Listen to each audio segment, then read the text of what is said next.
சேனலுக்கு உங்கள் எல்லாரையும் வரவேற்கிறேன். குடவாட்டுக்கால் கிழங்கு சூப்புக்கு 4 பல் பூண்டு, 5-6 சின்ன வெங்காயம், கொஞ்சம் கருவேப்பிலை வேணாம், கொத்தமல்லி, ஜீரகம், 1 ஸ்பூன் மிளகு, பட்டை, கிராம்பு தேவைன்னா போட்டுக்கோங்க. இதை எல்லாத்தையும் மிக்ஸி ஜாரில் போட்டு அரைச்சி அதுக்கு 2 லிட்டர் தண்ணி ஊற்றி அதை நம்ம 1 லிட்டராக வற்ற விடணும். அப்போ தான் அந்த கிழங்குல உள்ள சாரெலாம் இறங்கும். அப்படியே மருத்துவ குணங்கள் வந்து நம்மளுக்கு கிடைக்கும். சூப் ரெடி ஆயிடுச்சு, பார்க்கலாம் வாங்க. பாருங்க, இதுதான் இந்த சூப்பு. இது அப்படியே வடிகட்டி இதில் நல்ல ஒரு சாறு சக்கை இல்லாமல் நம்ம புழிஞ்சு எடுத்து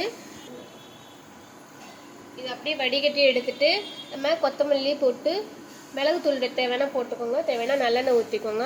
இது எப்படியே சாப்பிட்டா உடம்புக்கு ரொம்பவே நல்லது, சுறுசுறுப்பாக இருக்கும். எலும்பு நரம்பெல்லாம் வந்து நல்லா சுறுசுறுப்பாக வேலை செய்யும். எந்த ஒரு வயசுலையும் இந்த சூப் சாப்பிட்டோன்னா நல்லா ஹெல்த்தியாக இருக்கலாம்.